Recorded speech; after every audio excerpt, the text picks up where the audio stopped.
Bonjour messieurs commerçants et investisseurs. La communauté analytique est en contact avec vous Guru.market. Merci beaucoup d'avoir aidé notre projet. Voir toutes les formes d'aide dans la description de cette vidéo. Nous comparons les principaux indicateurs fondamentaux de l'entreprise Lennar Corporation, ticker LEN.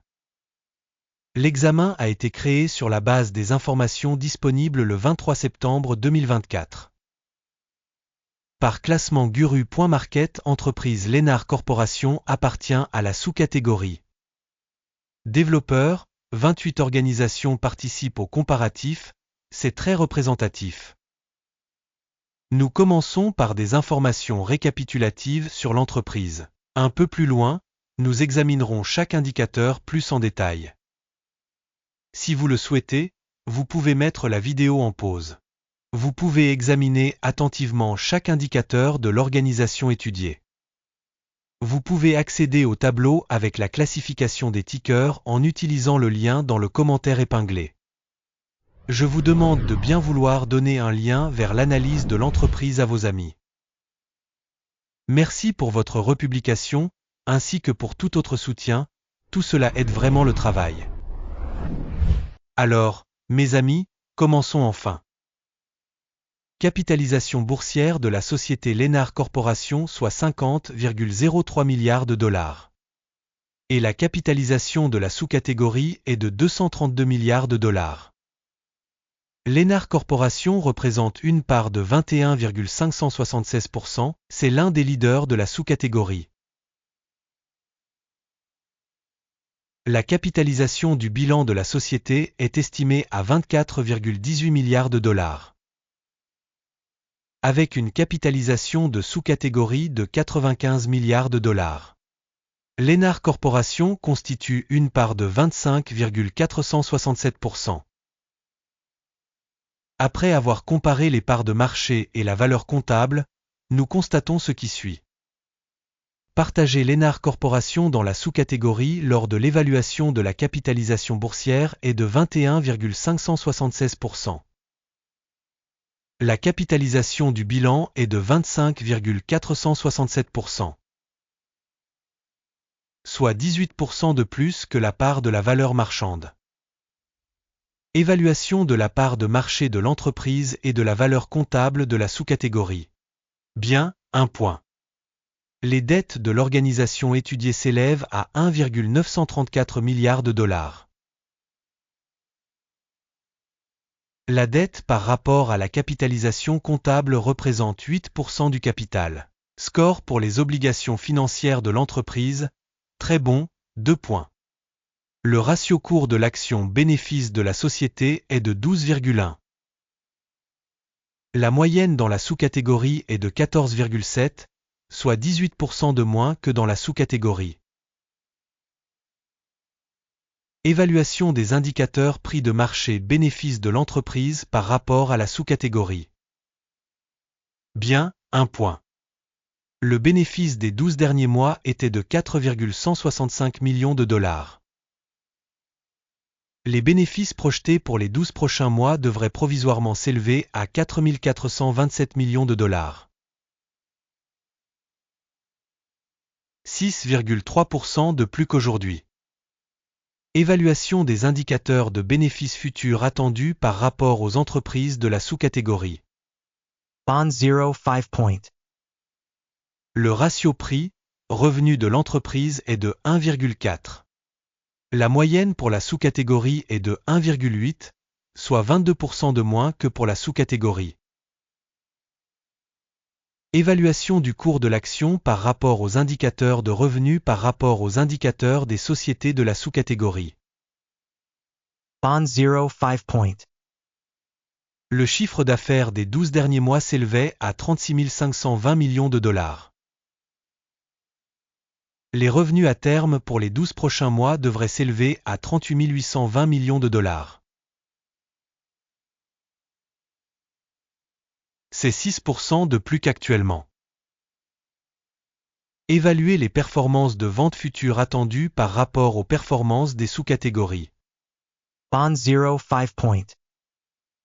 Si vous êtes intéressé par ces analyses, veuillez vous abonner à nos analyses et cliquer sur la cloche. Pour vous, car c'est gratuit, vous contribuerez grandement à diffuser ce projet. Merci beaucoup pour votre abonnement. La marge commerciale est de 11,4%, avec une moyenne dans la sous-catégorie de 12,4%. La différence entre la moyenne de la sous-catégorie et la performance de l'entreprise est de 1%. Évaluation de la rentabilité par rapport aux indicateurs des entreprises de la sous-catégorie, tolérable, 0 point. La part de l'entreprise en termes de nombre d'employés dans la sous-catégorie est de 22,779%. Cela représente une augmentation de 6% de la part de capitalisation boursière. Et cela montre le déséquilibre des prix du marché de l'organisation Lénard Corporation, probablement vers la sous-estimation. Le montant du capital marchand par employé de l'entreprise est égal à 4 073 000 $. Alors que pour la sous-catégorie, c'est 4 300 000 $. La différence entre la moyenne de la sous-catégorie et la performance de l'organisation est de 5,3%. Estimation du capital marchand de l'entreprise par salarié par rapport aux indicateurs de la sous-catégorie. Bond 0.5 point. Le bénéfice de l'entreprise par employé est de 339 000 $. Moyenne pour la sous-catégorie, 291,6 milliers de $. La différence entre la moyenne de la sous-catégorie et la performance de l'entreprise est de 16%. Estimation du profit par salarié individuel par rapport aux indicateurs des entreprises de la sous-catégorie. Bond 0.5 point. Le volume des ventes par employé individuel de l'entreprise est de 2 973 000 $. Dans la sous-catégorie 2 356 000 $. La différence entre la moyenne de la sous-catégorie et la performance de l'entreprise est de 26%. Estimation du volume des ventes par salarié par rapport aux indicateurs des entreprises de la sous-catégorie. Bond 0.5 point. Le volume des transactions à découvert est de 2,2%, avec une moyenne pour la sous-catégorie de 2,6%. Il s'agit d'une évaluation du risque possible d'un short squeeze. Indicateur technique RSI 14 montre un niveau de 52% pour l'entreprise Lénard Corporation. Dans la sous-catégorie, le niveau RSI 14 est de 55%. Techniquement, les titres de sous-catégorie sont cotés de la même manière que les actions de société Lénard Corporation. Comparez la dynamique du cours de l'action de l'entreprise Lénard Corporation et partage de sous-catégories. On voit que sur 12 mois les actions de la société Lénard Corporation a montré une dynamique de 56,4%.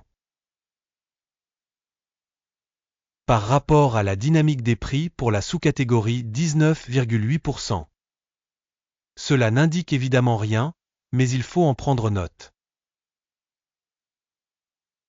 Le résultat est le suivant, 7 points sur 10. Le résultat moyen pour la sous-catégorie est de 0,1 point. Si vous regardez de manière très large, sur l'ensemble du marché boursier dans son ensemble, vous pouvez voir que le résultat moyen pour l'ensemble du marché dans son ensemble est de 0,3 points. Contre le score de 7 points de Lénard Corporation. Regardons le tableau de commande, il est accessible à tous, le lien est dans le commentaire épinglé. Le tableau des commandes contient toutes les décisions précédemment prises par le système d'information Guru.market. L'accès au tableau de commande est libre et gratuit, lien en commentaire épinglé. À la suite de l'analyse de l'entreprise Lénard Corporation.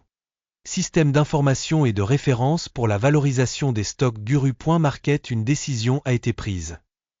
Ouvrir une commande, pour une raison Lénard Corporation est une entreprise sous-évaluée dans la sous-catégorie. Merci beaucoup à tous d'avoir regardé cette vidéo et d'avoir utilisé le système d'information et de référence Guru.market.